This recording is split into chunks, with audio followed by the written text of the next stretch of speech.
नमस्कार मित्रों, एक ससुर ने बताया 4 बातें जब घर में बहू आ जाती है तब कैसे रहना चाहिए। जो भी व्यक्ति इन 4 बातों को ध्यान से सुन लेता है उनके घर में मार झगड़ा नहीं होती है और सुख शांति बनी रहती है, जिससे कि माता लक्ष्मी वास करती है और उनका जीवन धन्यमय हो जाता है। आज की कहानी दोस्तों काफ़ी ज्ञानवर्धक होने वाली है। वो कौन सी ऐसी 4 बातें हैं जिसे आप अपना लेते हैं तो आपके घर नई बहू आती है तो सुख शांति बनी रहती है और वो आप लोगों से मिलजुल कर रहती है।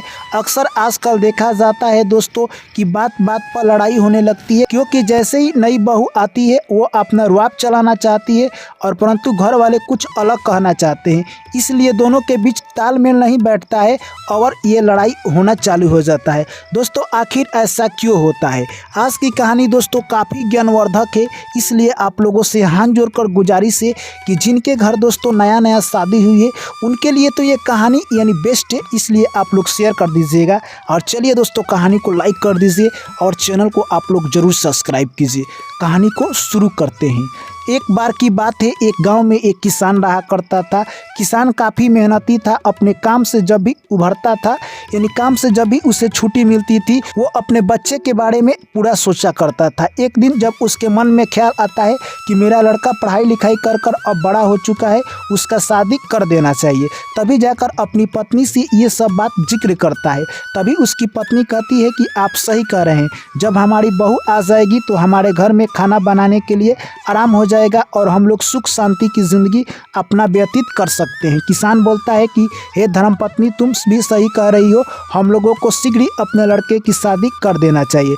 इस तरह से किसान और उसकी पत्नी यही सब राय कर रहे थे, तभी उसका लड़का आ जाता है। किसान सोचता है कि इस बात का जिक्र अपने पुत्र से करना कोई अच्छी बात नहीं है और अगले दिन किसान एक कुछ दूरी पर गांव में जाता है, लड़की की सिलसिला में और बातचीत कर कर आता है।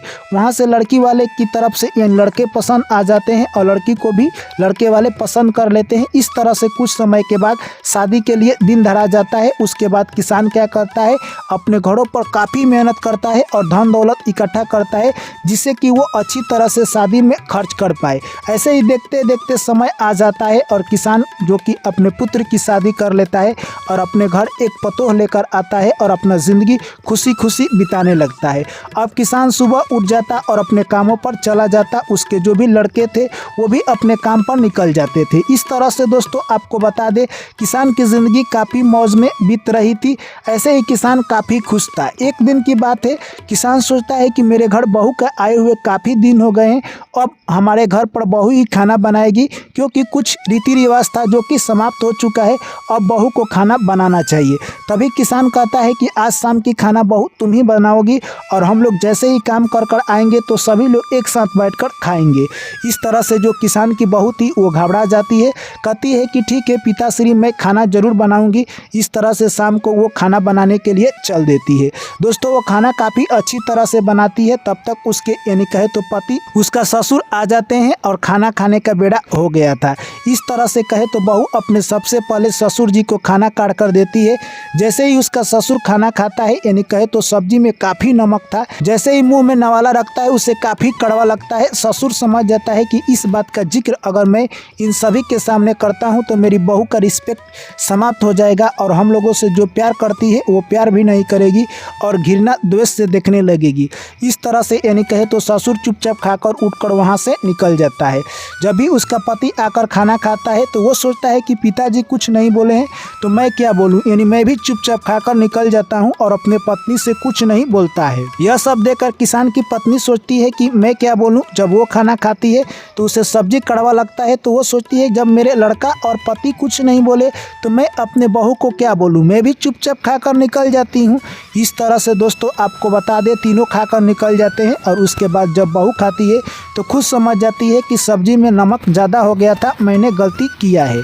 उसके बाद जब लड़का और उसके पिता अगले दिन काम पर निकलते हैं तभी उसका लड़का कहता है कि हे पिताजी, कल जो आपकी बहू खाना बनाई थी क्या वो खाना अच्छी था?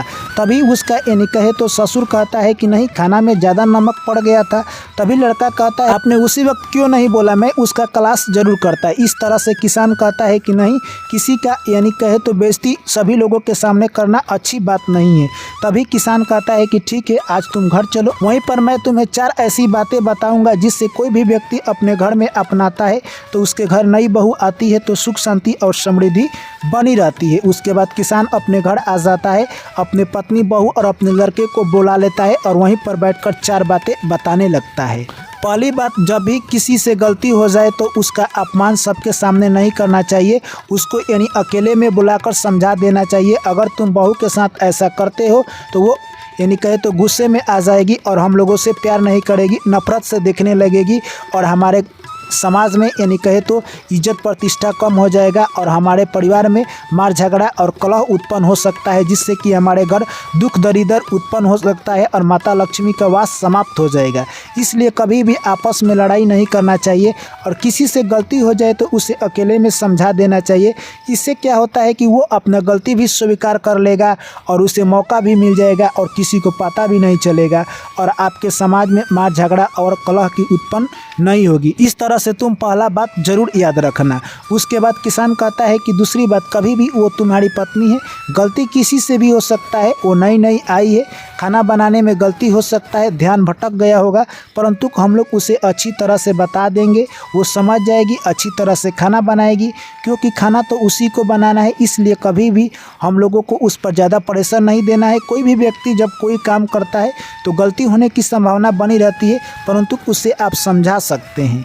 तीसरी बात, कभी भी वो तुम्हारी पत्नी है, इसलिए इस बात का ध्यान रखो कि अगर वो तुमसे नाराज़ हो सकती है तो तुम्हारा लाइफ चौपट हो जाएगा, क्योंकि तुम अपने पत्नी के साथ ज़िंदगी व्यतीत करोगे। इसलिए अपने पत्नी को प्यार से रखो। किसी भी इंसान को प्यार से समझाया जा सकता है, क्योंकि इंसान प्यार से समझ सकता है, इसीलिए हम लोग उसे समझाने का प्रयास जरूर करेंगे। और चौथी बात, वो अपने मायके घर छोड़कर तुम्हारे घर आई है रहने के लिए, इसलिए अब उसका घर द्वार यही है, कहीं पर नहीं जाएगी। आप उसे गलत सही नहीं ठहरा सकते हैं, क्योंकि उसने गलती की है और उसने स्वीकार किया है। वो अगली बार से गलती नहीं करेगी, इसलिए आप उसे मौका दीजिए और वो अच्छी खाना जरूर बनाएगी। जो भी व्यक्ति इन 4 बातों का ध्यान रखता है, उसके घर नई नई बहू आती है तो कभी भी मार झगड़ा और कलह उत्पन्न होने की स्थिति नहीं आएगी। इसलिए जो भी साथी इस कहानी को अगर पूरा सुने हैं तो मैं उनका दिल से धन्यवाद करना चाहता हूं, क्योंकि आपने इस कहानी पर पूरा समय दिया। इसके लिए मैं आपका सदा आभारी रहूंगा। दोस्तों, चलिए आपको ये कहानी कैसी लगी कमेंट करके हमें ज़रूर बताइए। वीडियो अच्छा लगता है मेरे दोस्त तो वीडियो को लाइक कीजिएगा, चैनल को आप लोग ज़रूर सब्सक्राइब कीजिएगा और वीडियो को एक शेयर ज़रूर कीजिएगा। उनके पास इस कहानी को ज़रूर पहुंचाइए जिनको इस कहानी की सख्त ज़रूरत है। चलिए आप लोगों से मिलते हैं नेक्स्ट कहानी में, तब तक आप लोग मुझसे दीजिए इजाज़त।